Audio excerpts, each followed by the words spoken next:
This is Endless Horizons, a Gaslamp, steampunk serial by Leland Artra, Book 1, Impossible Paradise, created by text-to-audio technology. Chapter 4 Nanadit 26-14-343, Day 3. The storm had finally broken, letting some stars out, and the air was as clean as it was cold.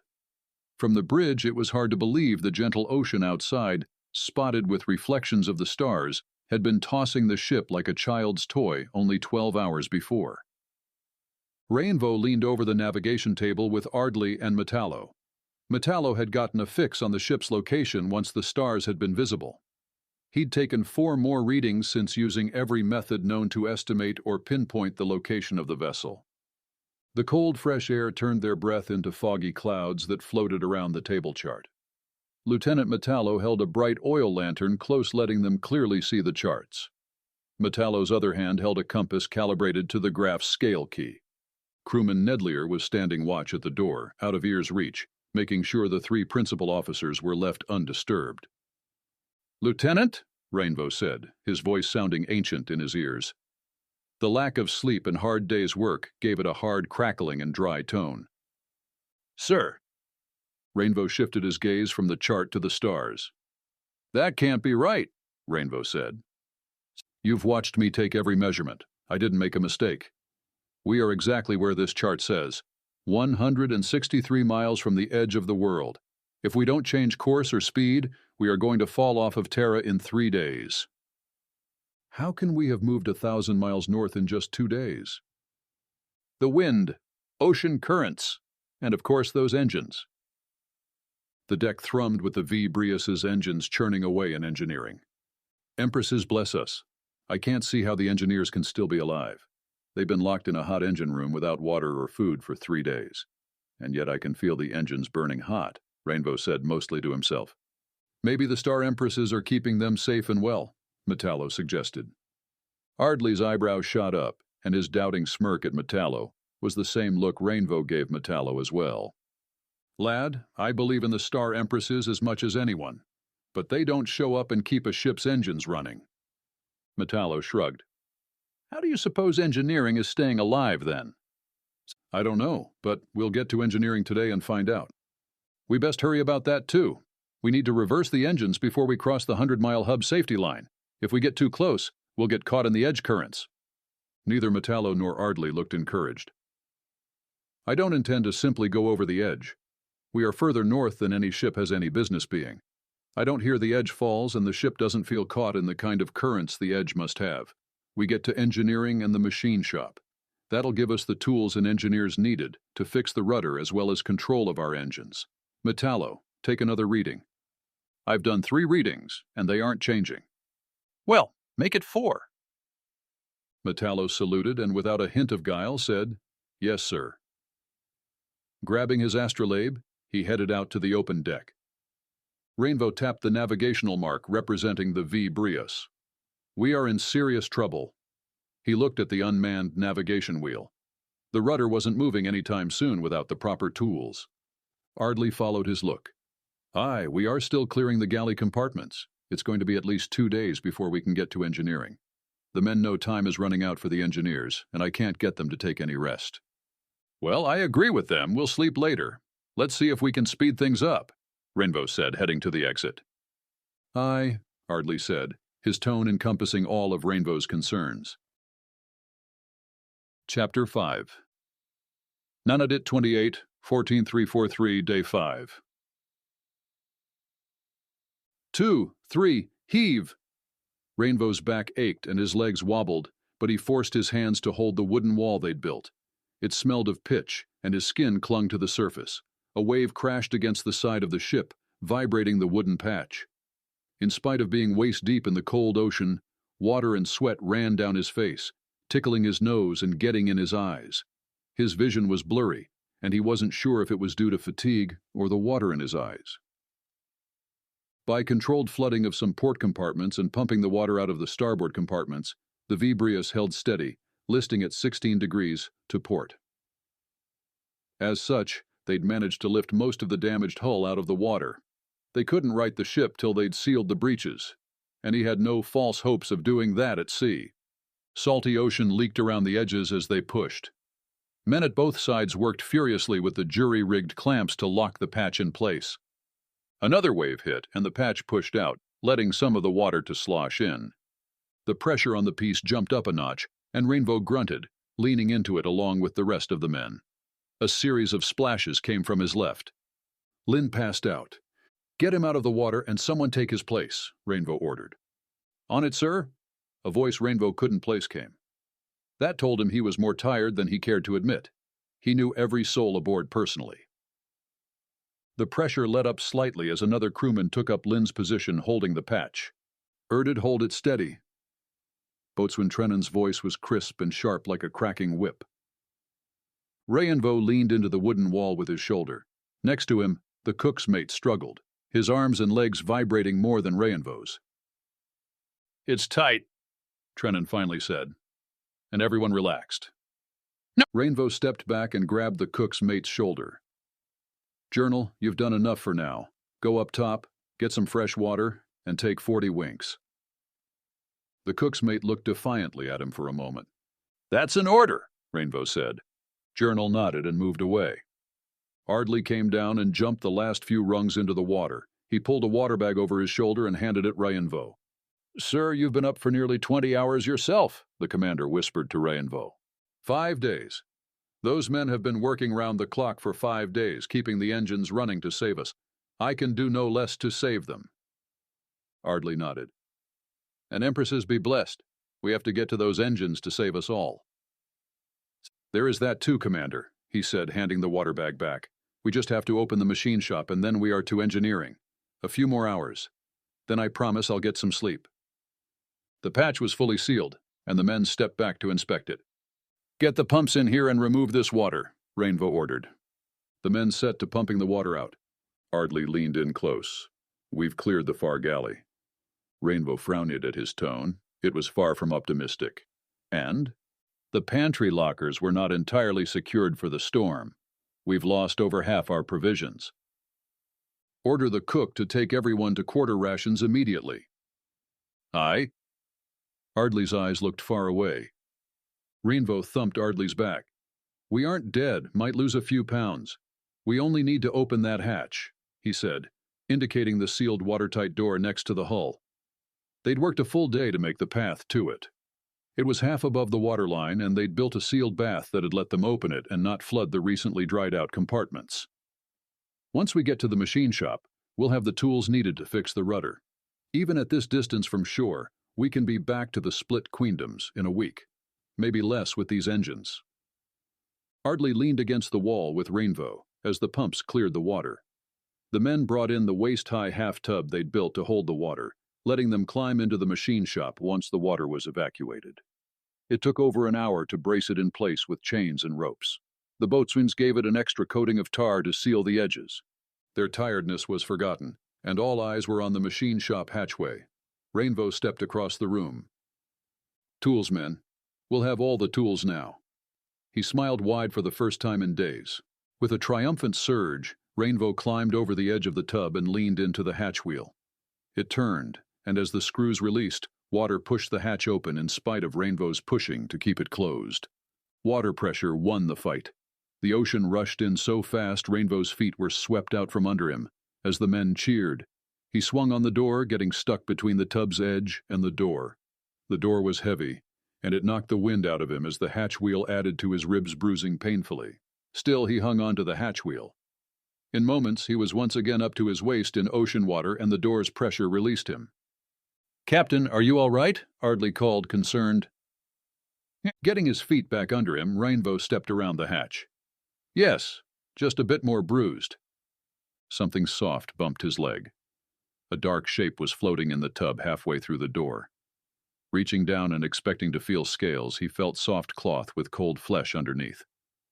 Adrenaline surged, and he let out a weary, "Oh no!" "What?" Ardley leaned over the edge of the wooden retaining tub to look. Reinvo used both hands to pull the body through the door to the surface. It was First Machinist Pulthin. "Careful, lads. His flesh is a little loose. Respectfully. Respectfully," Reinvo directed as the men helped lift Pulthin's body over the edge of the tub to lay him gently on the floor. "Get a stretcher and take him up to Father Benali. We'll have a proper burial at sea for him," Reinvo ordered. "Let's have a good look," Reinvo said after they had taken Pulthin out of the room. He grabbed an oil lantern and braced himself on the doorway to lean out into the cavernous machine shop room. At first, he only saw dimly reflected daylight coming up through a hole so large, he knew the men in this room had been killed the moment they'd hit that reef. His eyes adjusted to the light, and he was glad to see the hole in the hull. Here was the end of the breach. That meant the engineering compartment would be fully intact. The listing of the ship made footing difficult, so he moved in cautiously. The water swirled in the room far more than it should have, given the breach was mostly out of the water. The water was littered with flotsam that moved around the wide chamber at a significant speed. Something large moved past him. Holding the lantern high, he could see it was another body. Reaching out to grab the body, he dropped the lantern as his feet slipped. Grabbing the doorway and the body, he pulled himself and the body back through the hatch. This time, it was Machinist Wayland. A surge of guilt passed. Wayland didn't want to come on this voyage. He was already past retirement age and wanted to relax at the commune. Reinvo had strong-armed his old friend into joining him on this, as he had put it, extraordinary adventure. Keeping a stoic face, he helped the men lift Wayland out of the water. Ardley gazed at Reinvo for a moment before quietly saying, "Sir, maybe the rest can wait till you get some rest." "No, it's just that Wayland was only aboard at my insistence. This is on my scroll. Hand me another lantern. I lost the last one." Ardley lit and handed a new lantern to him without comment, a gesture Reinvo appreciated beyond words at that moment. Taking a calming breath, Reinvo waded back into the machine room. The waters there still swirled. He waited for his eyes to adjust and held the lantern high. A hook by the door for a lantern was open, so he hung the lantern and brought in more, finding the hooks above waiter. When he had 4 lanterns, the room was finally lit well enough to see. Through the murky water, he saw there was a second breach. A section of the machine room's floor had been ripped away, leaving a hole easily 15 feet wide. There was no chance they could repair that underway. Near the second breach, almost out of sight underwater, another body was tangled in some ropes caught on a workbench. Reinvo's eyes lifted from the body. He focused on a glorious sight. At the opposite side of the room, above the waterline, was the watertight hatch into the engine room. The stern doorway was half a deck higher than the forward hatch he stood in, and the elevation placed it a full 6 feet above the water, with the iron grate stairs intact. "Get me some safety lines," Reinvo said, stepping back into the room where Ardley and the men waited. "Ardley, help me." Ardley climbed into the water basin with him. "What are we doing?" "Recovering one more body." Moving back into the machine room, Reinvo waited for Ardley's eyes to accustom to the light and then pointed at the body. "What about the hole?" Ardley asked. "There is a current, but not a strong one, from how things are moving in here. Just don't swim out it." Ardley nodded and took several breaths as he pulled his knife out of its sheath on his belt. Reinvo drew his own knife and took the same deep breaths. Together they dived and cut at the tangle of ropes holding the dead crewman in place. They had to make 3 dives before the body finally floated free. This one had been chewed on by something in the water. They had no way to immediately identify who it was. With the body taken care of, Ardley joined Reinvo in swimming across the room to the steel stairs that led up to the engine room compartment. They tied the safety line to the railing to allow the crew to pull themselves across the chamber without having to swim freely. They climbed to the door they'd been working to get to for 5 days. The engines thrummed steadily through the wall, still running at full speed. A repeating steel-on-steel ringing came through the door that sounded familiar, yet Reinvo knew he'd never heard it before. After listening for a minute, he realized it had to be something on the engine. It beat a rhythm that matched the pulses of the high steam engines. Reinvo glanced at Ardley before grabbing the hatch wheel and turning it. Air that felt burning hot on their cold skin rolled out. It was dry and filled with coal dust, carrying the unmistakable heavy scent of machine oil. "Empresses bless us," Reinvo said, as he looked at his hands shaking of their own accord. His eyes were immediately locked on the 4 bodies. They didn't move, and they looked partially mummified. The engineers had known they were dying. They'd prepared for it and lay down together, purposefully close to the boiler, where the heat would first render them unconscious before it baked the life out of them. He wasn't sure how, but he found himself standing at the feet of the men he'd known for their whole adult lives. Chief Malde, who never drank but still went to the bars to spend time with the men. First Engineer Mété Nathal, who would have failed out of the commune if Reinvo hadn't bet him a silver cross he couldn't finish top of his year. He never could pass up a bet. Engineer Kin's dark hair had started going gray as he worked his way up from deckmate. And the new man they'd all been happy to get, Junior Engineer Logan. At 20 years old, Reinvo and Malde had overheard the upstart yard boy arguing with Lady Jan Ali over compounding pressure storage tanks. Lady Jan Ali had changed the designs the next day, the finest engineers in the merchant fleet. To their credit, Lady Jan Ali's great engines roared with power around him, yet all he heard was his own heart, and his vision blurred as he fought back the tears. "Captain, you have to see this," Commander Ardley said in a hushed tone, as if in a church. Reinvo drew his salty and soggy sleeve across his brow, letting it fall enough to wipe his eyes before he turned to the commander. If Ardley saw the tears, he didn't comment. He led Reinvo around the massive furnace. Scattered around the room were several damaged machines for secondary systems like the loading cranes. Except on his second, more detailed look, he realized they were not damaged but stripped for parts. A set of plating had been bent into a funnel cut into the bottom of the coal tank. Coal spilled out of this like sands through an hourglass. A conveyor belt had been constructed to collect the falling coal and deliver it to another funnel bolted to the side of the furnace. And that funnel caused the coal to continuously feed the furnace's never-ending hunger. The entire contraption was powered by chains tied together and looped onto one of the slower gear wheels of the port engine. The chains had random links dangling down with various machine parts attached. The dangling parts were whipped into an empty grease barrel, beating out a repeating pattern of tones. The reason for the bits of debris hammering out sounds escaped Reinvo's overextended mind. But the sounds felt even more familiar, like something he should know. "I can't think clearly. I need some rest," Reinvo said. "Me too," Ardley agreed. "But I'm going far enough away, so I don't have to listen to my mother's ground ringing in my ears as I sleep." Reinvo choked. He should have recognized the rhythm. It was Chief Malde's favorite shanty, and there wasn't a single night in port that the song wasn't sung by at least one sailor. He couldn't stop himself. He started singing. Before long, Commander Ardley joined him, and then he could hear the voices of the crewmen in the forward compartment join them. "Fare thee well, my brothers, and keep the lanterns bright. We're off from our mother's grounds to see what we might. We'll sail the blessed seas and we'll return once more, because I live in hope to see my mother's ground once more. It's sailing the blessed seas I adore. And yet I live in hope to see my mother's ground once more. Oh, now the storm is raging, and we are far from shore.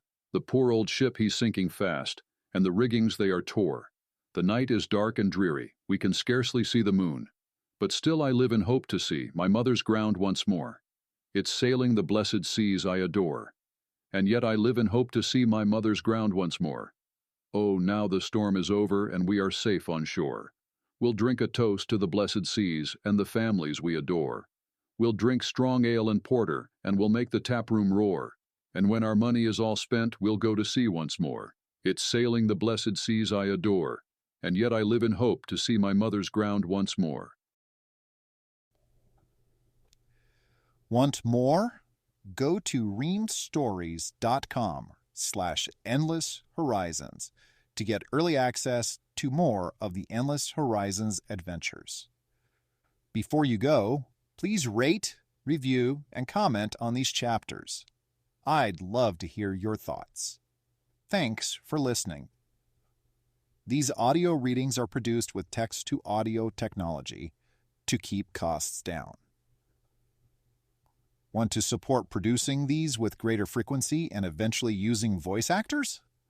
There are two options.